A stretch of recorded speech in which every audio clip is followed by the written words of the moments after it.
आम्ही सगळे आर्किटेक्ट्स किंवा डिझायनर्स आम्ही ज्या फेजमध्ये जातोय ती ही अ, ती ही परिस्थिती सध्या दिसायला लागली असं माझं मत आहे रिगार्डिंग वास्तुशास्त्र. पण हा दरवाजा इतक्याच अंशात पाहिजे, मग तो तितकाच उघडला पाहिजे, मग तिकडचा तोच रंग पाहिजे. हे कदाचित प्रत्येक ठिकाणी तुम्ही नाही अप्लाय करू शकत आणि हे अति डिटेलिंग व्हायला लागतं. सध्या जे काही चालू आहे त्यामुळे माहीत नाही नक्की एआय कुठे जाईल आणि कसं जाईल आणि ते आमच्या क्षेत्राला कशाप्रकारे हेल्प करेल का डिस्ट्रॉय करेल. माझा पर्सनल आहे की जिथे एखाद्या शहराला किंवा एखाद्या जागेला जेव्हा हिस्ट्री असते ना, तेव्हा ते शहर खूप सुंदर दिसायला लागतं. कारण की शहराचा सर्वांगीण विचार हा एकटा-दुकटा माणूस नाही करू शकत. त्याचा कलेक्टिव्ह विचारच तो झाला पाहिजे आणि ते झालं तरच शहर हे अजून लिव्हेबल होईल.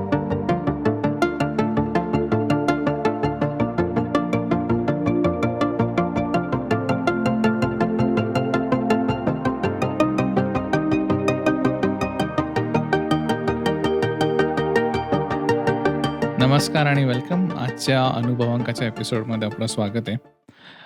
आजच्या एपिसोडमध्ये आम्ही चर्चा केली वास्तुशास्त्र, त्यानंतर आर्किटेक्चर या दोघांमधलं काही नातं आहे की नाही. त्याचप्रमाणे आपण जर मोठ्या स्केलवर बघितलं की जसं आज फार गर्दी वाढत चालली आहे. स्मार्ट सिटीमध्ये सुद्धा आजकाल खूप गर्दी होते. ती का होते? बॅड प्लॅनिंगमुळे होते का? आणखीन कुठल्या कारणामुळे होते? या गोष्टींवर आपण चर्चा केली आणि कारणं जाणून घेण्याचा प्रयत्न केला. त्यासाठी आपण आज बोलवलं होतं आर्किटेक्ट कुलदीप चावरे यांना. सो त्यांच्याबरोबर चर्चा करताना खूप मजा आली. मला माहिती आहे की तुम्हाला सुद्धा ऐकायला भरपूर मजा येईल. सो एपिसोड पूर्ण बघा. चॅनलला सबस्क्राईब करा आणि व्हिडिओ आवडला तर लाईक करा आणि काही प्रश्न असतील तर कमेंट करा. सर आल्याबद्दल धन्यवाद. वेल आपण या क्षेत्रामध्ये कसे आलात आर्किटेक्ट या क्षेत्रामध्ये? मी आर्किटेक्ट 2005 साली झालो. पण माझे वडील आर्किटेक्ट भालचंद्र चावरे हे गेले आता 45 वर्ष झाले या क्षेत्रात आर्किटेक्ट म्हणून आम्ही काही काम करत आहेत. आणि लहानपणापासूनच आर्किटेक्ट आणि आर्किटेक्चर ह्याची थोडंसं वातावरण घरात होतंच वडिलांमुळे. सो त्याबद्दल लहानपणी थोडं आकर्षण होतं आणि ते आकर्षण पुढे अजून डेव्हलप होऊन साधारणतः 11वी-12वीच्या काळात असं वाटलं की हो, आपणही आर्किटेक्ट होऊ शकतो आणि त्यानुसार आर्किटेक्चरमध्ये अ, ह्या क्षेत्रात मी वळालो आणि 2005 साली मी आर्किटेक्ट झालो नाशिकमधून. त्यानंतर मी मास्टर्स इन अर्बन डिझाइन हे सेप्ट अहमदाबादमधून मी तिथे पोस्ट ग्रॅज्युएशन केलं विच वॉज ऑफ 2 इयर्स. त्यानंतर I worked in Mumbai for some time and then urban design केल्यामुळे अहमदाबादमध्ये आणि ती आम्ही त्या संस्थेकडे एक how I can say religiously आम्ही सेप्ट याकडे बघत असतो. तर तिथे गेल्यानंतर मला बरेच वेगवेगळे दालनं उघडली, की आर्किटेक्चर आणि अर्बन डिझाइन या क्षेत्रातली. त्यामुळे अजून इंटरेस्टही डेव्हलप झाला आणि अजूनही याच्यामध्ये भरपूर गोष्टी आहेत, की ज्या मी बघितल्या पण नाहीये, मला माहितीही नाहीये. अशा बऱ्याच गोष्टी त्यात मला शिकायला मिळाल्या, अनुभवायला मिळाल्या आणि त्यानंतर त्याच्याचमुळे मला त्या मुंबईत जेव्हा मी काम करतो तेव्हा मग मी ठरवलं, की मला अजून एक अ, एन्व्हायर्नमेंट अँड सस्टेनेबिलिटी याबद्दल मला काय करता येईल आणि त्याच्यात मला पुढे कसं काम करता येईल याबद्दल ते विचार करत असताना मी लंडनमध्ये एन्व्हायर्नमेंट अँड सस्टेनेबल डेव्हलपमेंट शिकण्याकरता मी तिकडे गेलो आणि तिथे मी जवळपास 1.5 वर्ष होतो आणि त्यानंतर मी नाशिकला आलो आणि आर्किटेक्चरल प्रॅक्टिस ही साधारणतः 2012-13च्या आसपास मी चालू केलं आणि आता मी जवळपास 13-14 वर्ष झाले मी आर्किटेक्ट म्हणून नाशिकमध्ये काम करतो, आर्किटेक्ट अर्बन डिझायनर म्हणून. आणि नाशिकमध्ये सुद्धा मी अनेक वेगवेगळे प्रोजेक्ट्स नाशिक जिल्हा किंवा पॅन महाराष्ट्र हे मागच्या आम्ही काही वर्षात केली. म्हणजे नागपूरपासून ते नांदेड, औरंगाबाद अशा वेगवेगळ्या शहरांमध्ये वेगवेगळी कामं केली आणि सध्याला नाशिक जिल्ह्यातही कामं चालू आहेत. नाशिक शहरातही वेगवेगळी कामं चालू आहेत. ज्याच्यामध्ये मोस्टली काही प्रायव्हेट प्रोजेक्ट्स आहेत such as farm houses, bungalows किंवा काही डेव्हलपर्स प्रोजेक्ट आहेत. Where we are building a large scale project, tall buildings आणि काही इन्स्टिट्यूशनल बिल्डिंग्ज आहेत, जिथे आम्ही काही स्कूल्स, हॉस्टेल्स अशा वेगवेगळ्या क्षेत्रात सध्याला मी काम करतोय. साधारणपणे जेव्हा आपण एखादी वास्तू बांधतो, ती despite of anything like building असेल, आपण एक्झाम्पल घेऊ. तर ते बांधताना आपण कुठल्या गोष्टी लक्षात घेतल्या पाहिजे बांधण्यापूर्वी? Depending upon the context. आमच्या आर्किटेक्चर या क्षेत्रामध्ये कॉन्टेक्स्ट हा शब्द खूप महत्त्वाचा आहे. त्यामुळे तुम्ही कुठे बिल्डिंग बांधतायत, कुठली बिल्डिंग बांधतायत आणि तुमची रिक्वायरमेंट, तुमचं असलेलं तिथलं सराउंडिंग्स, डेव्हलपमेंट ह्या गोष्टीशी अवलंबून तुमचा पुढचा डिझाइन हा आमचा तयार होतो किंवा आर्किटेक्चरल कॉन्सेप्ट आम्ही ज्याला म्हणतो, ती तिथून पुढे आम्ही डेव्हलप करायला लागतो. सो बिल्डिंग बांधताना कॉन्टेक्स्ट हा सगळ्यात महत्त्वाचा आमच्याकडे असतो, की तुम्ही नक्की कुठे आणि कशी बिल्डिंग बांधता. मग जरी नाशिक शहरातच मी आता वेगवेगळ्या बिल्डिंग्स करतोय, वेगवेगळे बंगले बांधतोय, तरी प्रत्येक ठिकाणचा हा आर्किटेक्चरल रिस्पॉन्स हा वेगळा असू शकतो. Although we are into the same city. जरी इथलं हवामान, वातावरण हे जरी सारखं असलं, तरी ते कदाचित आर्किटेक्चरल रिस्पॉन्स हा त्या लोकेशननुसार बदलू शकतो. आणि कुठे बिल्डिंग बांधतोय, म्हणजे कुठल्या शहरात बांधतोय, त्याच्या शहरापासून त्या शहरातल्या कुठल्या भागात आहे, यानुसारही त्याचा डिझाइन बदलत जातं. त्याबद्दलचा विचार बदलत जातो आणि तशी आर्किटेक्चरल कॉन्सेप्ट ही डेव्हलप होत जाते. उदाहरणार्थ मी जर नाशिकमध्येच बिल्डिंग बांधतोय, मग ती गोविंदनगर भागात असेल का थोडीशी दूर गंगापूर रोडला असेल किंवा त्र्यंबकला असेल किंवा इगतपुरीला असेल, तर त्याचं आर्किटेक्चरल सोल्युशन आणि डिझाइन हे बदलत जातं. हे त्या कॉन्टेक्स्टनुसार महत्त्वाचं असतं. सो तुम्ही शहरातल्या कुठल्या भागात आणि कशा पद्धतीने बांधतात त्याच्यावर ह्या गोष्टी अवलंबून असतात. म्हणजे शहरात जर खूप वर्दळीचा भाग असेल किंवा आम्ही गावठाण ज्याला म्हणतो किंवा थोडंसं शहराच्या आउटस्कट्सला असेल किंवा शहराच्या बाहेर असेल, तर ह्याचा सगळ्याचा विचार करून बिल्डिंग बांधली जाते आणि त्यानुसार त्याचं आर्किटेक्चरल कॉन्सेप्ट ही डेव्हलप केली जाते. सो ह्या गोष्टींचा ह्या मायक्रो लेव्हलपासून म्हणजे नक्की प्लॉट आणि प्लॉटच्या सराउंडिंग आणि तिथपासून एका लार्जर कॉन्टेक्स्टचा हा सगळा विचार करून ही बिल्डिंग बांधावी. आणि ह्या ह्या ह्या केसमध्ये it is not only for the bungalow or the small residential project. It holds true with the each and every project whatever you do. म्हणजे आता तुम्ही जसं बंगलोचं सांगितलं, तर हे it same applies to bungalow or row houses as well, yes. की जसं बिल्डिंगचा आपण विचार केला, की कुठल्या भागात किंवा कुठल्या प्लॉटवर आपण बांधतोय. सेम बंगलो किंवा रो हाउसला पण ॲप्लिकेबल असतं. होय. ओके. आणि मग एखादी आपण असं म्हणूयात, की आता जसे मोठी बिल्डिंग असते कमर्शियल हॉस्पिटल्स, तर त्याचा पण विचार याच पद्धतीने केला जातो का? हो, ह्याच पद्धतीने केला जातो. ओके. कारण आता जनरली कसं असतं, की आपण बघतो, की हॉस्पिटल्स किंवा हॉटेल्स जवळ-जवळ नको, पण बऱ्याचदा ते असतात. तर मग हां, ते असायचं कारण असं आहे, की दोन्ही गोष्टी अशा आहेत ना, की त्या दोन्ही शहराच्या जिथे सगळ्यात जास्त ॲक्सेस आहे, तिथेच ह्या दोन्ही गोष्टी येतात. म्हणजे जिथे हॉस्पिटलही तुम्हाला ॲक्सेसिबल हवं असतं आणि तुम्हाला हॉटेलसुद्धा तितकंच ॲक्सेसिबल हवं असतं. कारण की मग तुम्ही जर नाशिकचा विचार केला, तर बॉम्बे नाका हा जो परिसर आहे किंवा द्वारका हा जो परिसर आहे, हा नाशिक जिल्ह्याला किंवा बाहेरच्या येणाऱ्या जिल्ह्यातनं सुद्धा तो ॲक्सेसिबल आहे. It is the first entry point two the city. म्हणून मग त्याच ठिकाणी हॉस्पिटल्सही डेव्हलप होतील आणि त्याच्याच आजूबाजूला हॉटेल्ससुद्धा डेव्हलप होतील. कारण की it is the question of accessibility. हं, सो हं, दॅट इज हं. Also important. ओके. मी याच्यासाठी विचारला, कारण मी असं ऐकलं होतं माझ्या मित्राने सांगितलेलं, की एका त्यांच्या क्लायंटला एक जागा डेव्हलप करायची होती. पण तसं असं म्हणणं होतं, की ते इथंच झालं पाहिजे. कारण वास्तुशास्त्रानुसार ही जागा खूप छान आहे वगैरे त्यांचं असं म्हणणं होतं. म्हणून हां, आम्हाला इथंच हां. हट्टीपणा, आता ते वास्तुशास्त्र म्हटलं, की बरेच लोकं हट्टीपणा करतात. हो.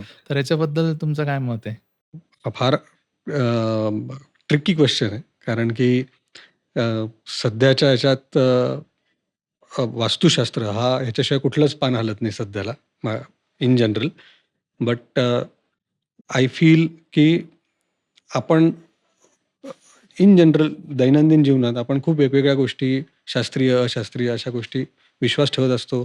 त्याच्या काही गोष्टी फॉलो करत असतो. उदाहरणार्थ मी एक थोडंसं लार्जर स्केलला सांगेल, आपण देव मानतो आणि देवावर विश्वास ठेवतो आणि त्याच्यानुसार काही गोष्टी आपण दैनंदिन जीवनात किंवा लार्जर लाईफमध्ये आपण त्या फॉलो करत असतो. जसं व्रतवैकल्य असतील, उपास-तापास असतील किंवा कुठले सणवार असतील, ह्या गोष्टी आपण करत असतो. हा आपला एक लार्जर विश्वास आहे या गोष्टीवर आणि ते करत असतो. पण ह्याच गोष्टीचा जर मी अवडंबर केलं आणि अति उपास-तापास आणि अति काही गोष्टी करायला लागलो, तर ते अंधविश्वास किंवा अंधश्रद्धा ह्या कॅटेगरीत मोडायला लागतात. म्हणजे देवाचंही अति मी करू शकत नाही. त्याच्यामुळे त्या अंधश्रद्धा आणि अंधविश्वास या कॅटेगरीत जाऊ शकतो. सिमिलरली आता आम्ही ज्या सध्या आम्ही सगळे आर्किटेक्ट्स किंवा डिझायनर्स आम्ही ज्या फेजमध्ये जातोय, ती ही अ, ती ही परिस्थिती सध्या दिसायला लागली असं माझं मत आहे रिगार्डिंग वास्तुशास्त्र. कारण की लोकं त्याच्यावर अति विश्वास ठेवून अति गोष्टी त्याच्यात डीपमध्ये जायला लागलेत, which should not be the case. आर्किटेक्चरमध्ये बेसिक आर्किटेक्चरल सायन्स हे जरी आपण बघितलं, तरी याच्यामध्ये बऱ्याचशा वास्तुशास्त्रातल्या गोष्टी ह्या ऑलरेडी फॉलो झालेल्या असतात. त्या केलेल्या असतात. तुम्ही आर्किटेक्चरल प्रिन्सिपल्स जरी फॉलो केले, तरी तुमचं निम्म्याहून जास्त वास्तुशास्त्र हे त्याच्यात कव्हर झालेलं असतं. पण हा दरवाजा इतक्याच अंशात पाहिजे, मग तो तितकाच उघडला पाहिजे, मग तिकडचा तोच रंग पाहिजे. हे कदाचित प्रत्येक ठिकाणी तुम्ही नाही अप्लाय करू शकत आणि हे अति डिटेलिंग व्हायला लागतं आणि तिथे मला असं वाटतं, की तिथे ते अ, ब अंधश्रद्धेकडे जातोय का काय? किंवा आपण त्याच्या आहारी चाललोय का काय? असं व्हायला नको. सो तिथे आपल्याला ती एक बॉर्डर लाईन कुठेतरी अ, पाहिजे, की नाही इफ दिस इज हॅपनिंग ह्या बेसिक गोष्टी आहेत. मला पूर्वेचा सूर्य पाहिजे घरात सकाळी उठल्यावर, which is a basic thing. आम्ही पण तेच फॉलो करतो. वास्तुशास्त्र पण तेच सांगतं, की पूर्व जर तुमच्याकडे छान ओपन असेल, त्यातनं जर चांगला सूर्यप्रकाश येत असेल, तर घरात हे कधीही हवं असतं. तसंच साऊथ ही ब्लॉक पाहिजे. तर आम्ही तेच सांगत असतो, साऊथ ही ब्लॉकच पाहिजे कारण की साऊथला भारतीय उपखंडात जनरली साऊथकडनं ऊन जास्त येतं. तर ती जेवढी कव्हर्ड असेल किंवा ती जेवढी ब्लॉक असेल, तेवढं आपली वास्तू कमी गरम होते किंवा कमी तापते आणि वेस्टकडनं छान हवा येते आपल्याकडे. तर ती ओपन ठेवली आणि त्यातनं जर चांगलं वारा खेळता राहिला, तर हे अतिशय उत्तम आहे. सो आम्ही जेव्हा कडे बघतो, तेव्हा लाईट म्हणजे प्रकाश, सूर्यप्रकाश स्पेसिफिकली आणि हवा ही जर खेळती राहिली कुठल्याही घरात, तर ते सुंदरच असेल आणि ते निरोगीच घर असेल. तर ह्या गोष्टी आपल्याला त्याच्यात बघणं जास्त गरजेचं आहे. रादर दॅन अगदी डिटेलिंगमध्ये आणि आम्ही पण डिझाइन करताना आर्किटेक्चर डिझाइन करताना आम्ही जनरली टाळतो, की कॉर्नरला टॉयलेट्स नको. Because we are disturbing the corner which is a good point where I can access my sun, my wind and even I can see outside. So अशा आम्ही पण नाही करत. सो ह्या गोष्टी बेसिक आहेत. सो आमच्या आर्किटेक्चरल सायन्समधल्या ज्या बेसिक गोष्टी आहेत, ह्या बऱ्यापैकी वास्तुशास्त्र ऑलरेडी फॉलो करतात. पण हेच माझं म्हणणं आहे, की इथे-तिथे कुठेतरी आपल्याला एक ती म ल एक लाईन आखता आली पाहिजे, की नाही इथे हे जास्त होतंय, अति होतंय आणि आम्ही जेव्हा काम करतोय, तिथेही मी माझ्या क्लायंटला बऱ्याच वेळा ह्या गोष्टी सांगण्याचा प्रयत्न करत असतो. नॉट डायरेक्टली मे बी कारण की या बऱ्याच गोष्टी भावनांशी निगडीत असतात. त्यामुळे लगेच मला हो किंवा नाही किंवा त्यांचं म्हणणं डिस्कार्ड करणं हे कधी-कधी योग्य नसतं, बीइंग अ प्रोफेशनल. बट ह्या हळू समजावून सांगणे, त्यांचं कधी-कधी थोडंसं काउन्सिलिंग करणे किंवा कुठे-कुठे आलेला अनुभव किंवा केलेले कामं यातनं उदाहरण देऊन ते कसं पटवून देता येईल, हे केलं तर दोघांचा बॅलन्स साधता येऊ शकतो. So that's how I feel about it. Okay. आता जनरली कमर्शियल प्लेसेस जसं मगाशी तुम्हाला सांगितलं, की नेमकं अगदी 2 बिल्डिंग एकाच बाजूला एक असतात, जे नको असायला पाहिजे. तर मग तेव्हा आपण वास्तुशास्त्राचा अप्लाय करतो का नाही त्या केसमध्ये? मी तेच सांगतोय, की तुम्ही इतक्या डिटेलिंगमध्ये नाही जाऊ शकत. कारण की दुसरी गोष्ट सांगतो. आता तुम्ही मोठे-मोठे वेगवेगळे शहरं बघतात, की मुंबई असेल, दिल्ली असेल, बा बा भारतातलंच म्हणतो तर बंगलोर आहे किंवा मग जगात दुसरे उदाहरणं बघितले, तर लँड इज अ रिसोर्स आणि ती जिथे आहे, ती तिथेच राहणार आहे.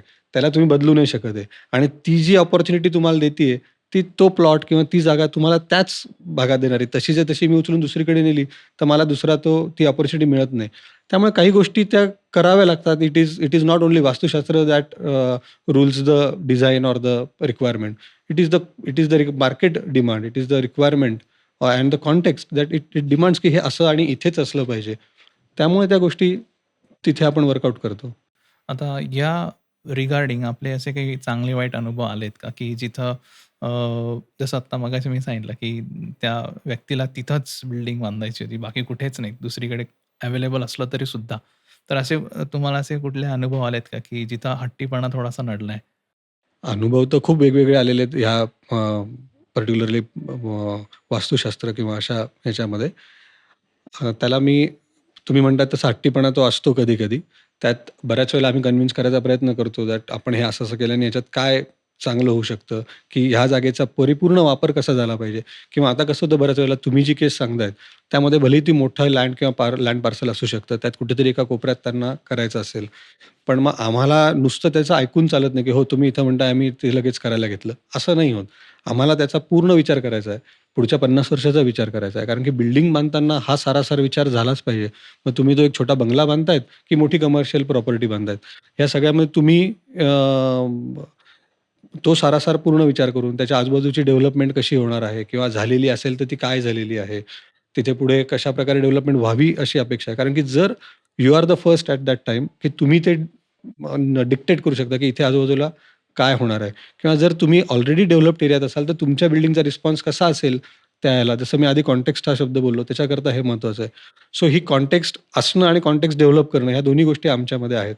सो ह्या सगळा सारासार विचार करून आम्हाला ते पटवून द्यावं लागतं, की तुम्ही जर असा-असा प्लॅन केला, तर तुमचे हे प्रॉब्लेम्स येतील किंवा हे आपण असा प्लॅन केला, तर त्याचा भविष्यात मला या जागेचा अशा प्रकारे वापर करता येईल. कारण की अगेन ॲज आय सेड, की land is a limited resource. त्या त्या ठिकाणी असणाऱ्याला खूप किंमत असते. तर तिचा योग्य वापर कसा होईल, हे त्यांना पटवून देऊन कन्विन्स करणं आणि मग तिथून पुढे त्यांना जर कन्विन्स करू शकलो, की नाही तुम्ही इथे बंगली थोडी इकडे सरकवली तरी चालू शकते. तुम्हाला याच्यामुळे हा फायदा होतोय. हे करावं लागतं आणि असे अनुभव येतायत हे आणि हे ऑलमोस्ट दररोजला आहे. मग एक छोटा अनुभव सांगायचा झाला तर one of the experience that I had in last couple of years, की 2 मध्यंतरी बिल्डिंग केल्या मी आफ्टर कोविड आणि दोन्ही क्लायंट माझ्याकडे अगदी म्हणजे मोर ऑर लेस 10-15 दिवसांच्या फरकाने आमची गाठभेट झाली होती. दोन्ही प्रोजेक्ट मी एकाच वेळेस डिझाइन करायला घेतले होते आणि त्यातल्या एका क्लायंटचं म्हणणं होतं, की माझी बिल्डिंग 100% वास्तूप्रमाणे झालीच पाहिजे. आणि दुसऱ्या क्लायंटचं म्हणणं होतं, की काय it's up to you Kuldeep. बघ काय होतं याच्यामध्ये. He and that client was very much aware, की माझा प्लॉट केवढा आहे, मला काय शक्य आहे, माझं बजेट किती आहे आणि वॉज व्हेरी प्रॅक्टिकल, की तू ठरव तुला काय योग्य वाटतं. पण घर चांगलं झालं पाहिजे. एवढं तू बघ. म्हटलं दॅट्स फाईन. सो असे दोघेही अनुभव म्हणजे आम्ही घेतले आणि त्या दोन्ही बिल्डिंग मी केल्या. त्याच्यात एकामध्ये तिच्यात जेवढं करता आलं, आर्किटेक्चरल कुठलाही म्हणजे आर्किटेक्चरल माझा प्रॅक्टिसमधल्या ह्याच्या गोष्टी आहेत, की ज्या डेव्हिएट न करता वास्तुशास्त्र किती मला इम्प्लिमेंट करता आलं, तेवढं मी त्याच्यात केलं. Which in the end client also understood, की या सगळ्या गोष्टी काही होऊ शकत नाही, ज्या ते लोकं सांगतात. कारण की ते जे लोकं सांगतात, ते कोण आहेत तेही महत्त्वाचं आहे. त्यांचा अनुभव काय? ते किती फिरलेत?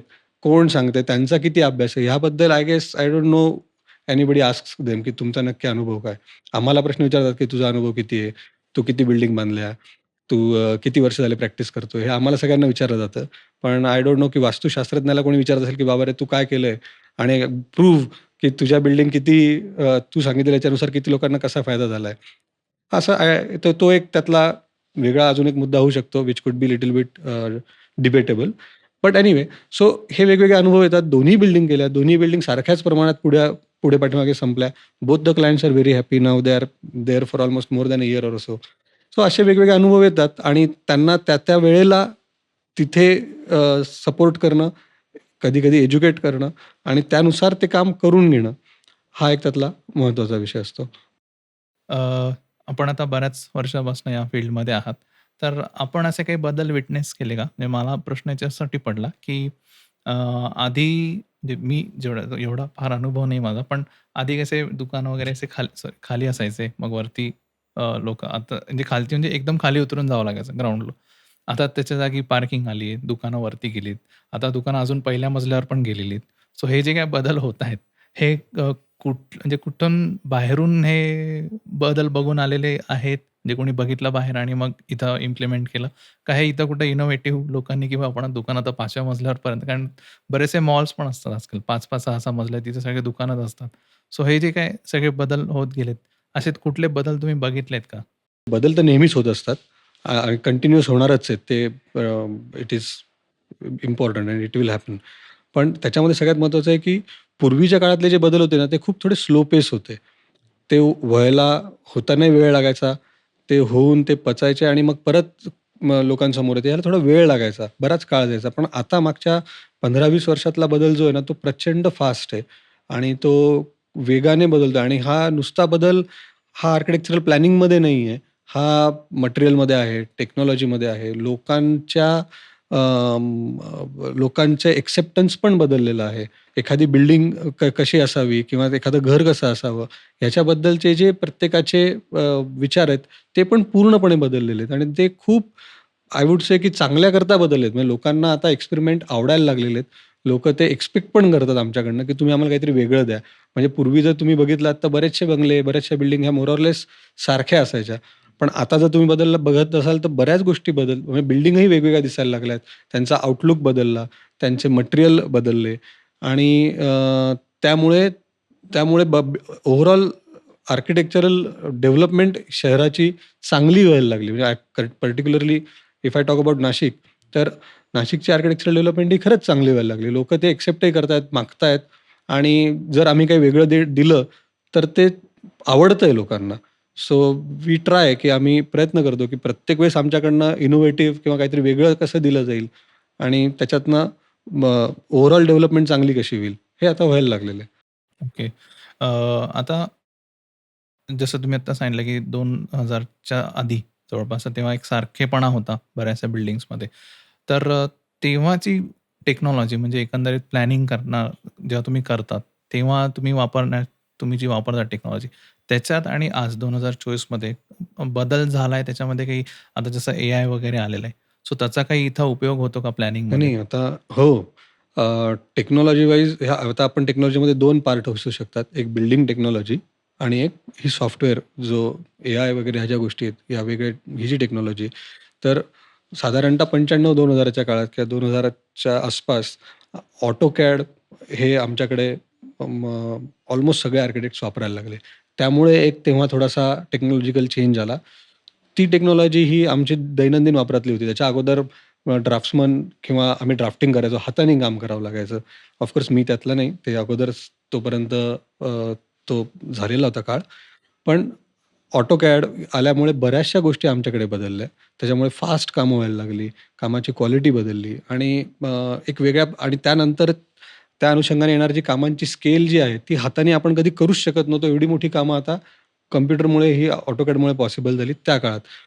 आता ऑफकोर्स आम्ही AutoCAD वगैरे अजूनही वापरतोच.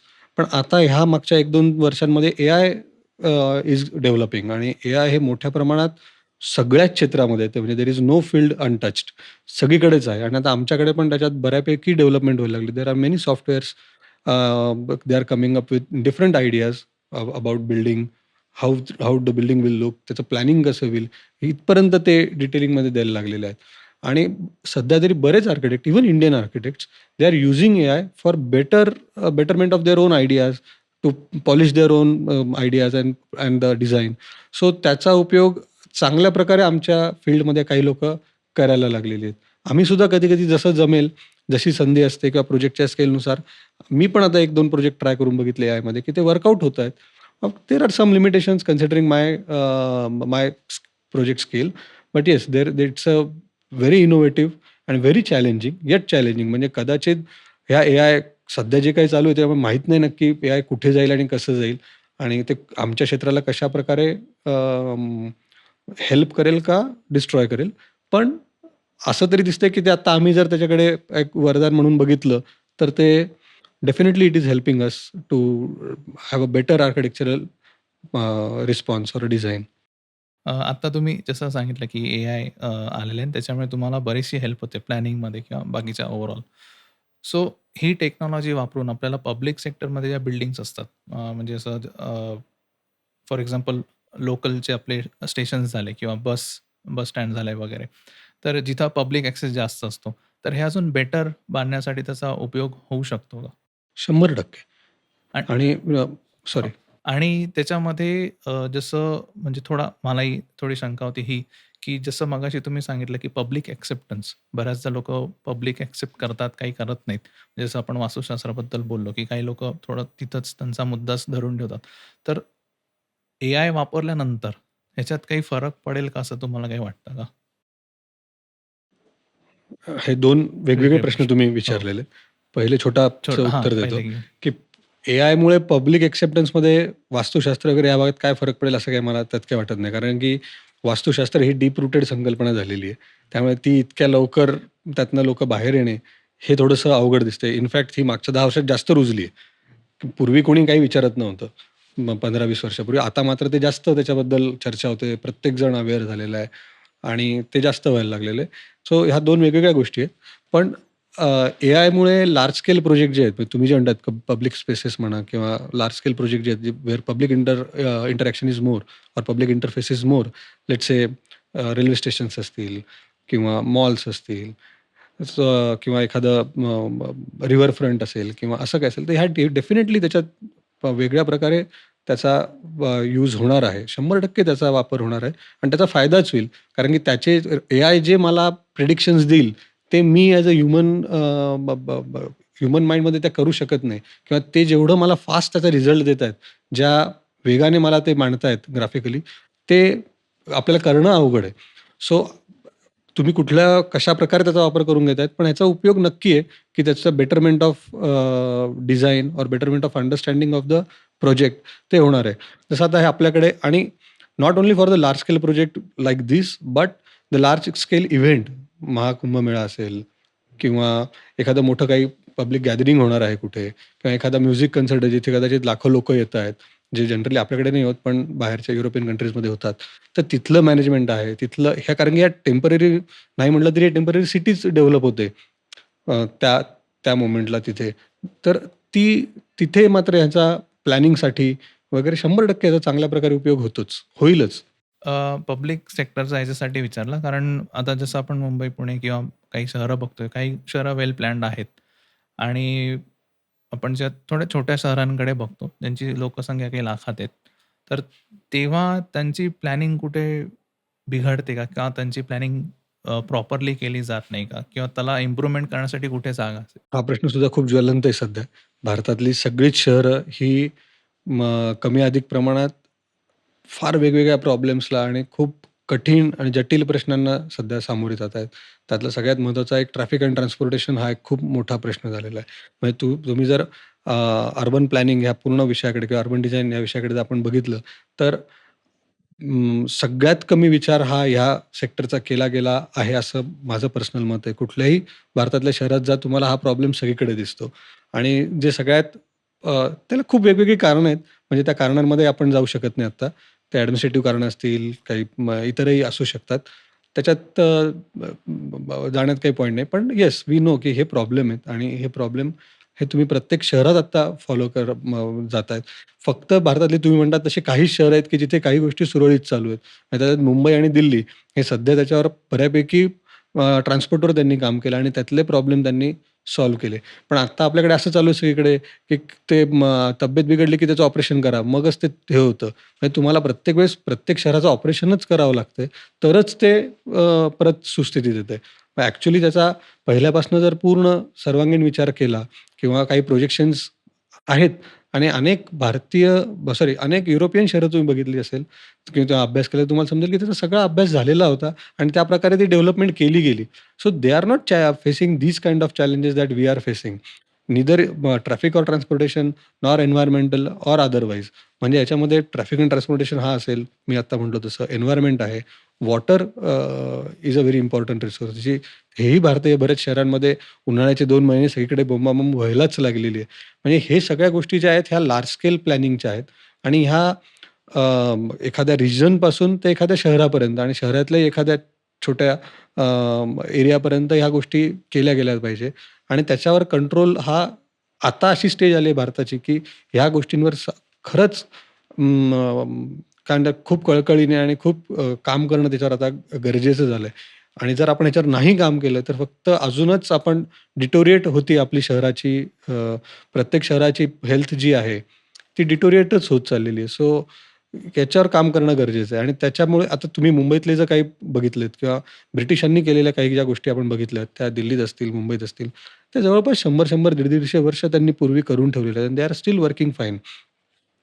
हा जो टाईम होरायझन आहे बघण्याचा ॲज अ प्लॅनर किंवा ॲज अ डिझायनर हा जो तुम्ही 50 वर्ष, 100 वर्ष, 200 वर्ष पुढे जाऊन बघितलं पाहिजे किंवा त्यानुसार काय होऊ शकतं याचा प्रिडिक्शन करून काम करणं हे गरजेचं आहे. आता मागचा जो आपण जे मगाशी चर्चा केली त्याच्यामध्ये पूर्वी 100 वर्षापूर्वी, 150 वर्ष कुठलीच टेक्नॉलॉजी नव्हती. So that architect or that planner has to think की हे काय होईल आणि कसं होईल आणि त्याप्रमाणे त्यांनी त्याचं इमॅजिनेशन स्ट्रेच करून ते काम केलं गेलं. पण आता तुमच्याकडे एआय आहे. तुमच्याकडे बऱ्याच वेगवेगळे टेक्नॉलॉजिकल ॲडव्हान्समेंट आहेत. ह्याच्यानुसार आपण डेफिनिटली अजून जास्त चांगला विचार करू शकतो. अजून मायन्यूट आणि अजून पर्टिक्युलर लेव्हलला येऊन काम करू शकतो.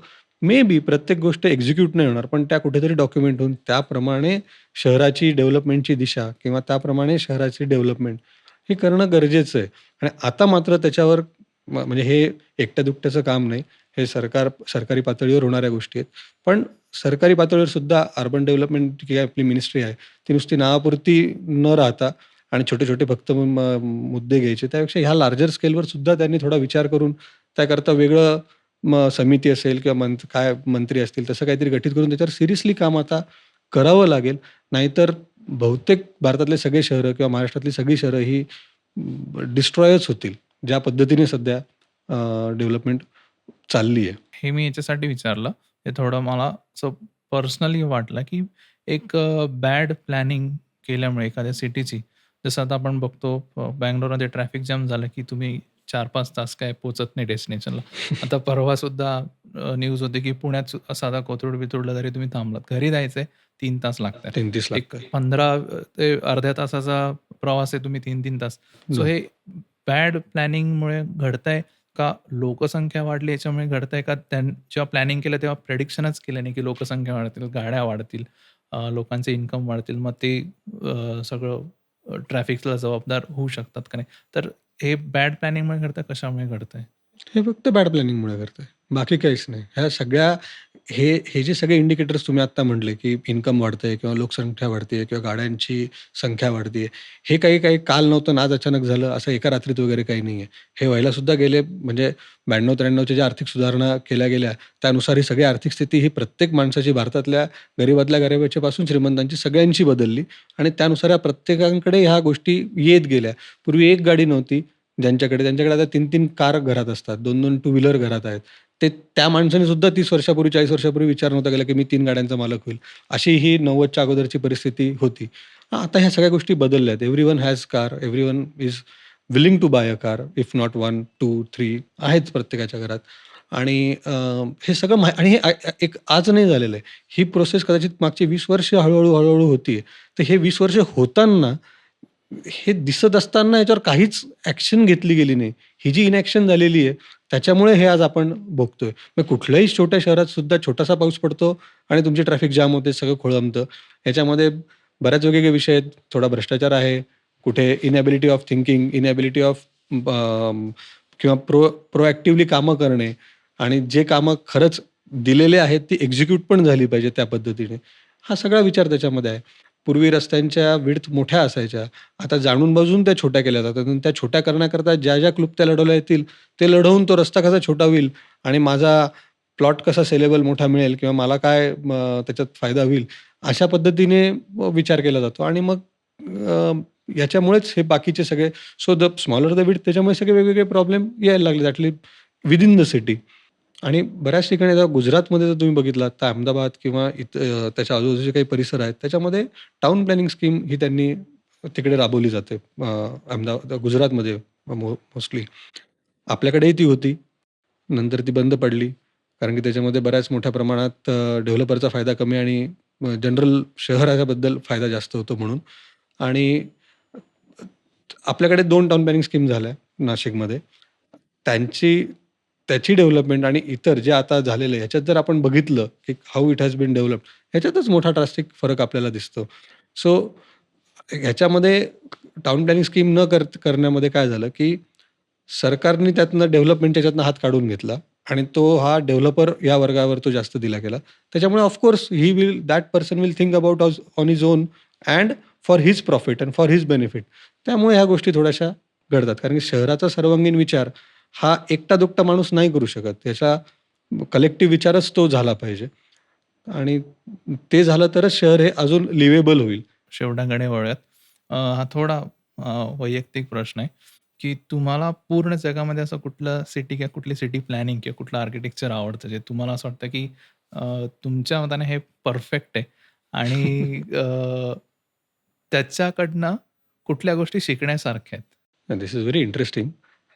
मी मी वेगवेगळ्या देशांमध्ये फिरलोय गेल्या 10-12 वर्षांमध्ये आणि सुदैवाने मला लंडनमध्ये 1-1.5 वर्ष राहायची संधी मिळाली शिक्षणामुळे. सो बाहेरच्या शहरांमध्ये कारण की आपण 2 कॅटेगरी होतो. एखाद्या शहरात राहिल्यामुळेही त्याच्याबद्दलचं प्रेम किंवा त्याच्याबद्दलचं आकर्षण वाढतं आणि काही वेळेला आपण फक्त व्हिजिट देतो त्या जागेला आणि तरीसुद्धा आपण त्या जागेच्या प्रेमात पडतो आणि आपल्याला ते आवडतं. सो लंडनमध्ये मला राहायची संधी मिळाली आणि लंडनमध्ये मी जवळपास 1.5 वर्ष होतो. तर लंडन हे म्हणजे मला पर्सनली फार आवडतं आणि तिथलं आर्किटेक्चर आहे किंवा तिथलं आर्किटेक्चरल प्लॅनिंग आहे किंवा ह्या ज्या मी तुम्हाला आता सगळ्या गोष्टी बोललो, की about transportation, about city development, about development of the entire city, हे अतिशय सुंदर आहे.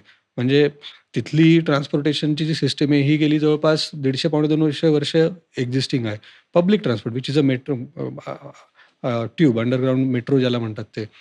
तर ह्या गोष्टी तिथे एक्झिस्टिंग आहेत. म्हणजे त्या सगळ्या ज्या गोष्टी आहेत, ह्या बऱ्यापैकी तिथे they are still following it.